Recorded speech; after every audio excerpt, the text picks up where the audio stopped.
Yeah. Well, Hello. What was that, Matthew? happy Pride. On Pride Month, you Okay. asked me what I'm doing. Okay, Estelle, the fox from The anyway. fox. Okay, it's Hi everyone, welcome to the Chaotic Bisexual Text Study. It is I, Pastor Abel. I use pronouns like they and he. hi, I'm Pastor Matthew, and I use pronouns like he and they. And we're just so glad you're here today, this day of days ahead of us is Sunday. It's Thursday, June 27th. How are you, You know Abel? what? Fun employment is wearing thin, but like I vibe. Like, you know what I mean? Like, apparently, my body was like, yeah, you need a break. So it's been interesting, like, just taking the time to be like aware of myself rather than splitting my attention amongst like 7 million crises in the church. So it's nice. Yeah, I just want to say that I think you are more than capable with your skills and abilities to handle everything, even with, having had to relearn to walk. But what I'll also, and I'm glad you're taking care of yourself, but what I'll also observe is that there were other factors involved. And I just don't want anyone to get the wrong idea that, like, you're not a brilliant, grounded professional and pastoral presence and educational pedagogue. Pedagogue is the word. Um, um, and I'm also a Taurus. And I just wanted to state that for the record because I actually, I really hate that like people, maybe myself included, sometimes feel like we can't be honest about like, oh, I need to take time off for like preventative maintenance maybe because like Yeah, no, really it like that tired. is so true. And I understand that like I am in a position where I could say, you know what, I like there's a misalignment of values, and the healthiest thing for myself is to just say I need to part ways with this position. Um there, like, I understand that not everyone can make that call. Like, I am extremely lucky that we could afford it as a family, which is like really like out there. Maybe there's another way to frame it, but like at the end of the day, I think that this is one of those instances where I'm like, yeah, my privilege is allowing me to take the time I need to take care of myself. And like I want this privilege to not be a privilege. Like I want everyone to be able to say like, no, this job, like this money, like is never gonna be enough. Like Mhm. I'm worth so much more than that. Um, and we all do. Yeah. And I think there's a privilege, but there's also like like we have rights. Well, if you've worked for an employer with over 40 or 50 employees and you have at least 12 weeks of either paid or unpaid, a combination, usually family medical leave, and they can't retaliate against you for that. And that leave is federally protected, like I said. But I think it's important because I think some people are like, what's a serious condition or what is a condition? And I think um, we live in a culture where it's like the joke about Americans and work culture or people from the United States is like, oh, I'm going into surgery at 3 p.m. I'll be available until 2:30 when I go into pre-op, and I should be out of surgery by 7 p.m. So I'll be back on my email at 7:30. My guy, I remember when I had my situation with my back, right? Mhm. And all of a sudden I had a hernia, a herniated disc on my lumbar area. and just for some background for people, right? And like the hernia, instead of going outwardly, it went inwardly, and it damaged my spinal cord. So like it got to a point where I could just like not control half of my body like at all. So that's what Matt was referring to earlier today when you said like you had to relearn how to walk, because I did. Oh yeah, Um, thank you. but I remember like day 2 maybe of being in the hospital, fresh out of like surgery and coping with the reality of I can't feel nor move my legs. And I have to use diapers.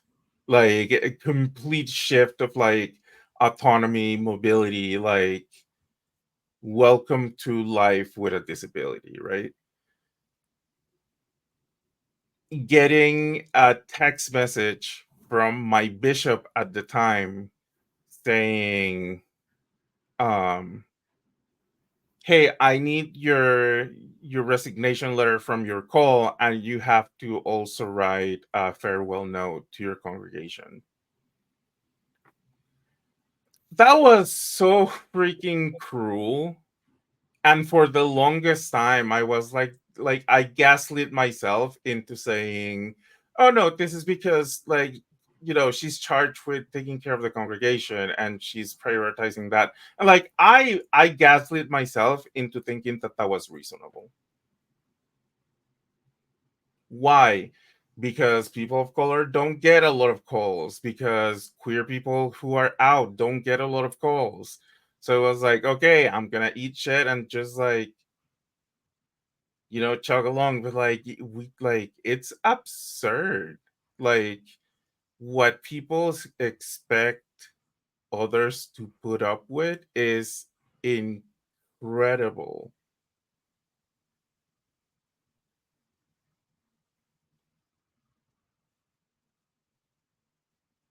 I'm just like sorry. I like go back. We should really talk about the Bible, The but we'll Bible, bring it but halfway back. I'll bring it halfway back and then all the way back, which is thinking about like how pre-industrial or even pre-modern or pre-email, like if you're falling sick and in the hospital, like they're gonna like fuck. They're somebody will go in and like communicate and hold that space, and it'll be like when you're ready, and people will understand. I feel like it's natural.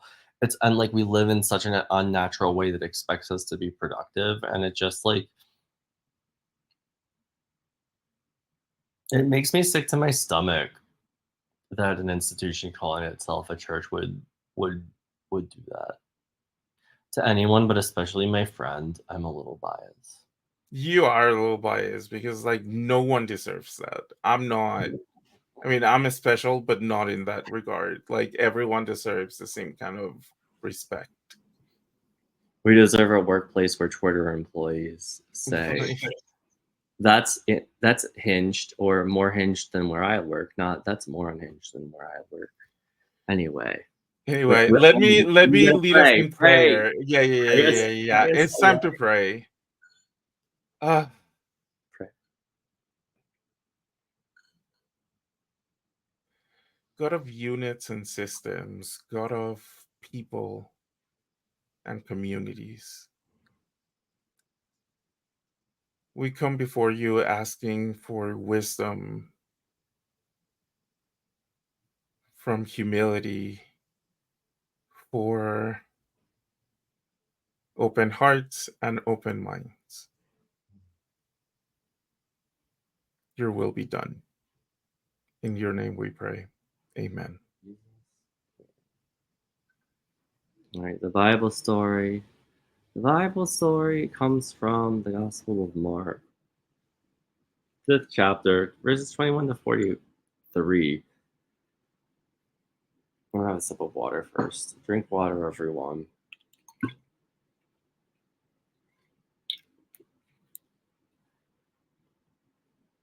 When Jesus had crossed again in the boat to the other side, a great crowd gathered around him. He was at the beach. Then one of the leaders of the synagogue, named Jairus, came and when he saw him, fell at Jesus' feet and begged him repeatedly, "My little daughter is at the point of death. Come and lay your hands on her so that she may be made well and live." So he went with him, and a large crowd followed him and pressed in on him. Now, at the same time, there was this woman who had been suffering from hemorrhage for 12 years. She had endured much under many physicians and spent all that she had had, and she was no better, but rather grew worse. She heard about Jesus and came up behind him in the crowd and touched his cloak. For she said, "If I but touch his clothes, I will be made well." Immediately, her hemorrhage stopped, and she felt in her body that she was healed of this disease. Immediately aware that power had gone forth from him, Jesus turned around in the crowd and asked, "Who touched my clothes?" The disciples said to them, "Don't you see the crowd pressing in on you? How can you say, 'Who touched me,' Jesus?" And he looked around to see who had done it. But the woman, knowing what had happened to her, came in fear and trembling and fell down before him and told him the whole truth. He said to her, "Daughter, your faith has made you well. Go in peace and be healed of your disease." While Jesus was still speaking, some people came from Jairus' house and said, "Your daughter is dead. Why trouble the teacher any further?" But overhearing what they said, Jesus said to the leader of the synagogue, "Do not fear, but only believe." He allowed no one to follow him except for Peter, James, and John, the brother of James. When they came to the house of the leader of the synagogue, he saw a commotion. People were weeping and wailing outside. When he had entered, he said to them, "Why do you make such a commotion and weep? The child is not dead, but sleeping." They laughed at him. Then he put them all outside and took the child's father and mother and those who were with him and went in where the child was. He took her by the hand and said to her, "Talitha cum," which means, "Little girl, get up." And immediately the girl got up and began to walk about. She was 12 years of age, and they were overcome with amazement. He strictly ordered them that no one should know this and told them to give her something to eat. Yeah,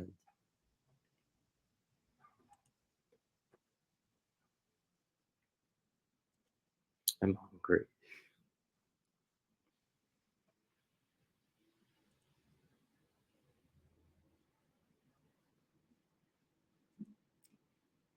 What up?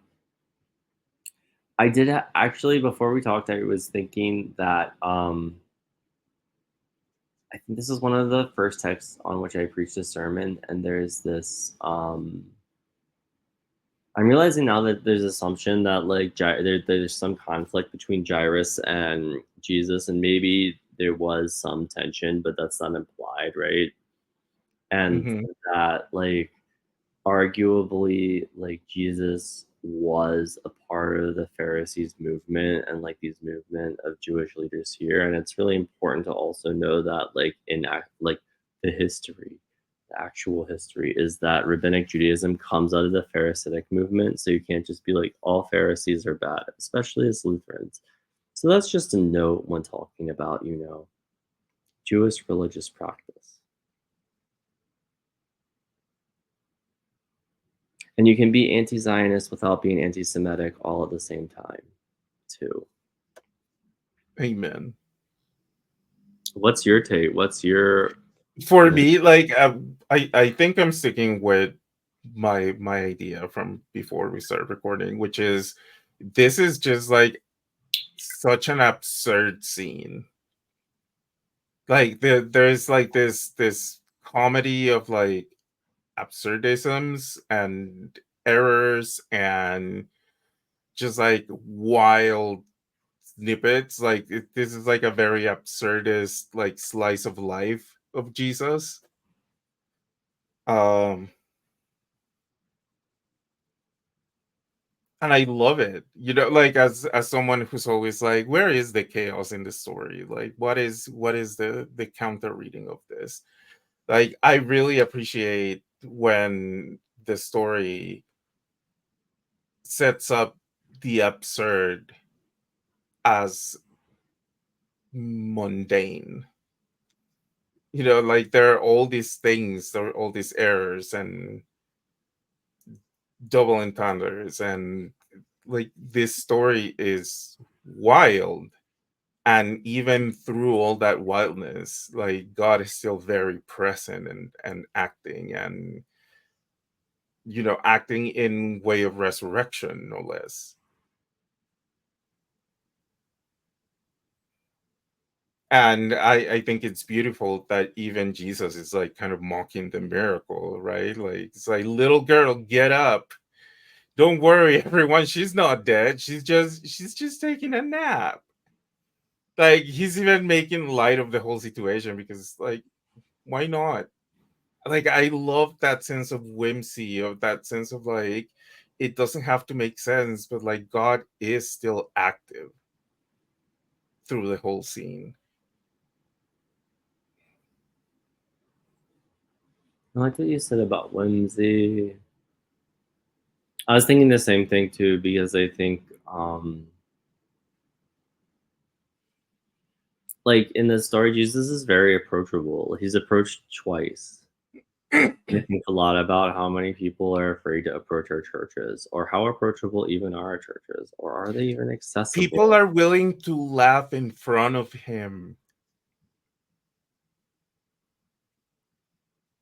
Honestly, to be honest, like part of my work has to do site visits and stuff, and like sometimes people are just like laughing, to be polite, but there's like a moment where you can know where like you've connected with folks because they're willing to laugh with you. I Hmm. think it's like a profound moment, or laugh at you, and like that's usually okay because I'm usually in a funding role and from the global north, and I'm like, you can laugh at me, it's okay. Right?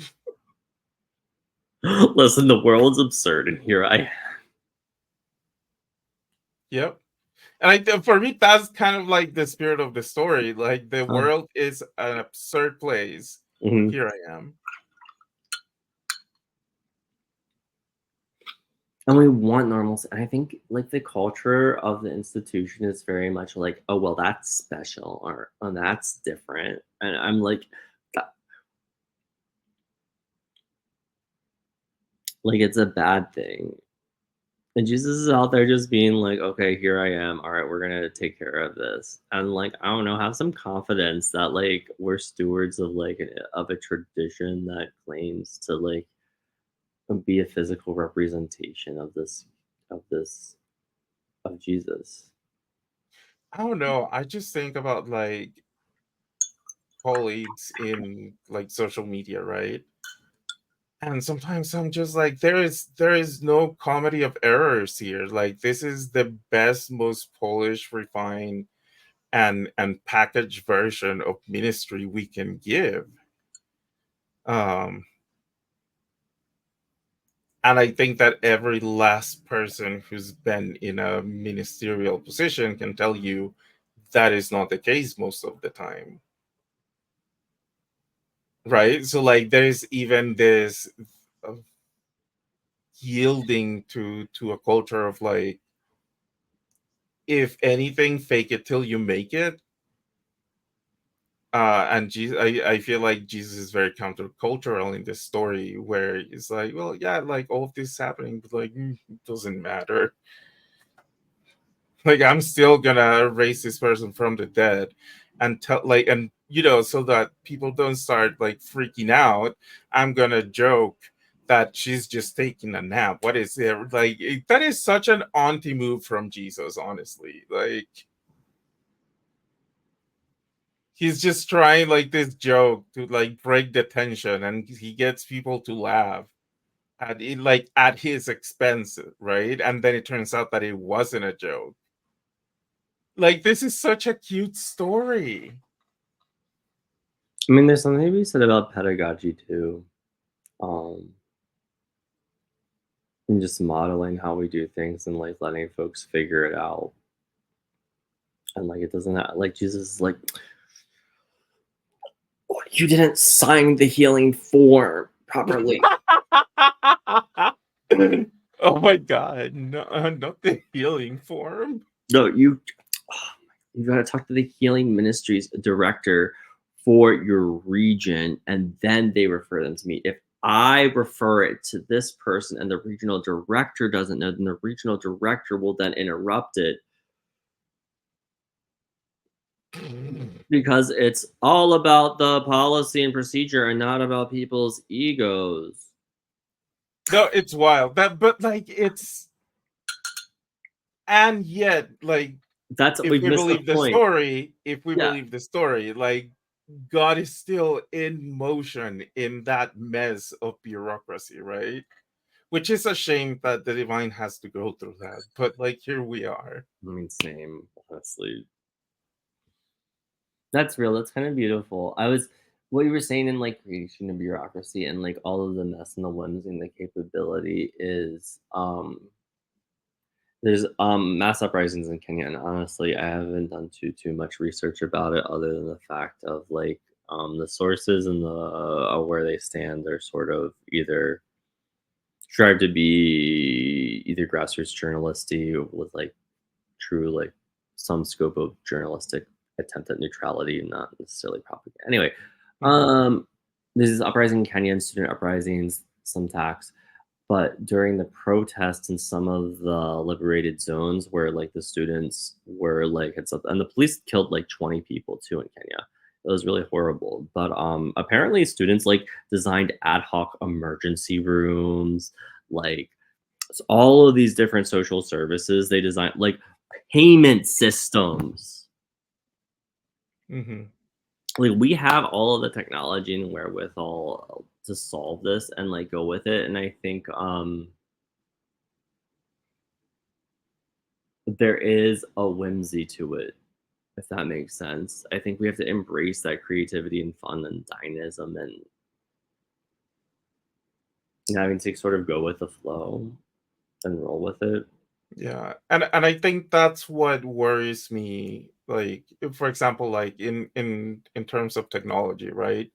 When we've already distanced ourselves with how we feed ourselves, right? Like people don't have direct contact with like animals that then become dead animals right after they've been butchered, and they have no idea what like asparagus look like when they're on the ground, which they look like the fakest thing ever because they just look like someone stuck a asparagus like on the ground. Is wild. Anyway, but like people don't know that, or maybe they know it, but they've never seen it, right? And now the same thing is happening with technology where we no longer have the knowledge or the interaction to know how to repair our own stuff. Like now it's all like this all inclusive service where you don't have to know anything about the devices, about the technology you use um in order to use it. I don't want to save it to my OneDrive, so help me God. Yep. Yeah, you get it. Oh, I mean, I did.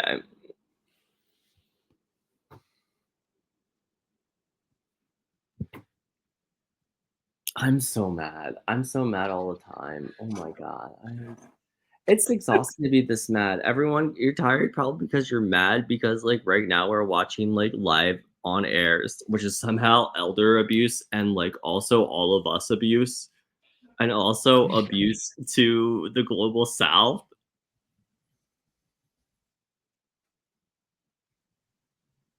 And everyone's This like, all right, we're cool. Like, there are thousands of people who are like physically able to like stop this from happening. And here everyone is being like, I guess this is it. this is what we're doing. Yep. And guess what? The daughter who is dead in this story is our society, everyone. Oh my god. And just like, no, you guys, she's just asleep. Oh my god, I need to fix this right now.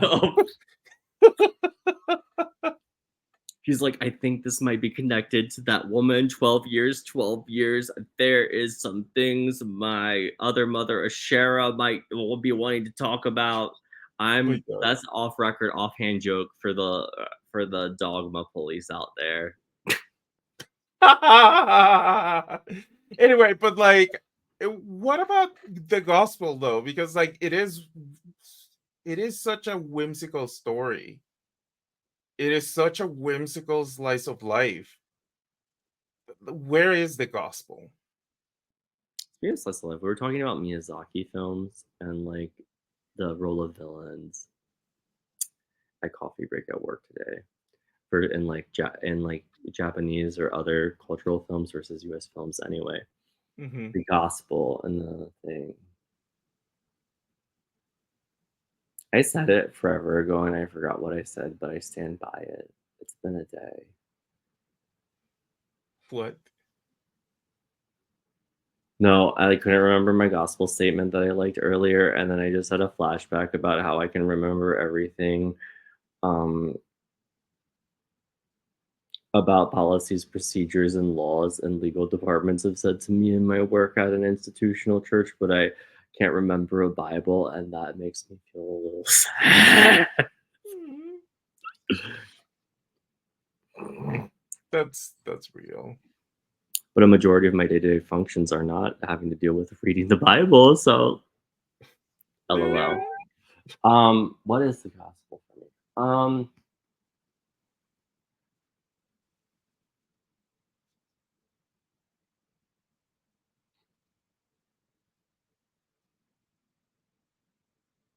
I think for me, it's just like that healing is a gift,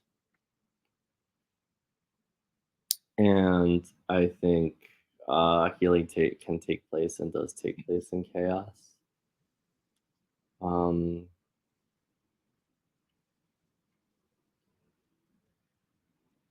and I find goodness in that like Jesus is like has like approachable, whimsical, like healing, wholesome energy, if that makes sense. And I find like, especially in a society where people are like, if I go to church, I'm gonna burn alive. Mhm. What about you?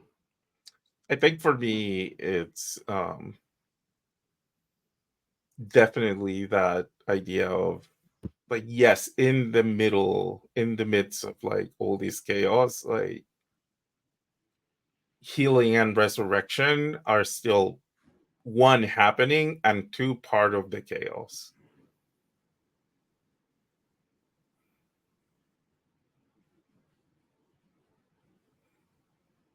I think that there's something very powerful at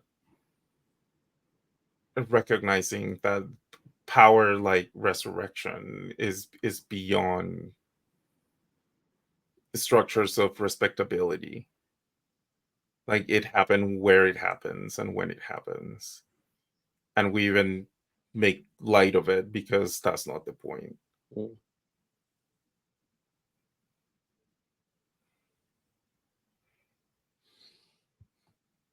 What you're saying, and like it's all part of it, and with the chaos and the resurrection, and this and the dance. I'm saying the dance. I'm just implying that you said the dance because Mhm. I. But for me, I like this story because there's like your slice of life, but there's so many feelings in this story. It Yeah. is, and I was thinking a lot. Something what you said like triggered me and to think about how like Jesus is walking in and people are like aggrieved, just like watch somebody die, and they're like crying, they're sobbing, and then like they're having banter or they're talking, they're having a conversation, and they're also laughing. Um, and there's just like there are these expressions and they're moving through the emotions. There's the desperation, there's confusion, there's joy, there's a little bit of like ambivalence. I'm coming back to the other side, like surprise. There's this big crowd, there's chisme, there's gossip, don't tell anyone. um but they're Even that is expressed, and part that's of like part of the the story. absurdity of the thing, right? Like I that don't tell anyone. Yes, Jesus, you just healed someone and had a whole conversation with someone it like in a crowd. And then the other person who died was so important that they had people sent out so that you didn't bother anymore. Like this is not something you keep quiet. Like in which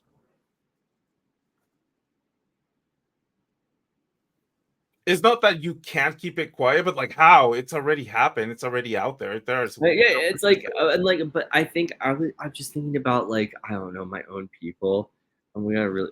but like my own people and how like wasps especially like the whole norm of like Anglo society is like your only acceptable feelings are like good, nice, okay, stoic, angry if somebody has affected your business, sad when a parent dies and only at the funeral, um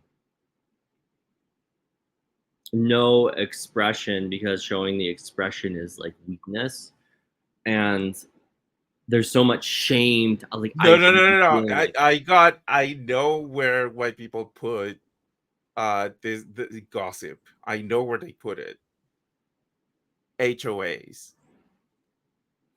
homeowner associations. Yes. Like that's the one respectable place to gossip and tell on your neighbor. Oh my god. It's like the East Germans didn't need to have the secret police, they just needed the HOA. Right? Jesus. Oh no, I love joking about this. I love joking about the HOA because I'm like, glad I live in this country that's free. Oh, what are the color options? Oh, by the housing board. Who gets to tell you that? I thought this was a free country. Me saying loudly as I walk the dog. My God. I'm glad my mom doesn't keep me in hiding when I visit. Honestly, Mm. they're too friendly. I'm like, don't talk to me. Why are you saying hello? I have my headphones on, everyone. We're not friends like that. Anyway, it's chaos. It's whimsy. But that's like also that's kind of a microcosm because